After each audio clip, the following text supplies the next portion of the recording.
In 2019, a few months after I started attending Zeal, Heart for the House came around, and I remember I was sitting next to a friend, and I shouldn't have done it, but I looked over at the number that she was writing down, and I just remember thinking, I cannot believe she's about to give that much as an offering. Fast forward to 2020, when Pastor JD encouraged us to pray for our Heart for the House number. I remember hearing a number from God that was way more than I could handle in the season I was in. To be honest, I was going back and forth with God, like, did he really say that? And then there was something that I had felt like I hadn't fully surrendered to him yet, and that I had not gone all in with him yet, and that was my finances. As I was sitting in service that Sunday, I remember hearing God more clearly than I ever had before, and I knew I needed to be obedient, so I was literally sweating, but I decided to write down my number and be obedient with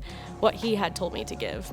A week later, as I was leaving work, my boss stopped me at the door, and he handed me a check that I was not expecting.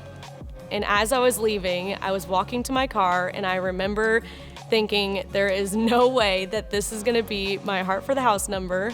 I'm gonna be on one of those videos that are, you share your miracle story. And I got in my car, and I sat down, and I looked at the number, and it was exactly what I had given, and then some. Since this yes to the Lord and through my continued obedience, I have seen God work in my life more than I ever have before.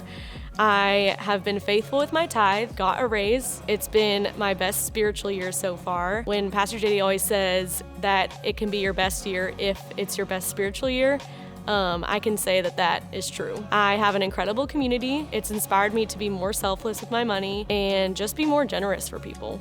I can keep going if you want me to. The list goes on and on. I know this is my story, but I cannot wait to see what God is going to do in our church through Heart for the House as he establishes us in 2022.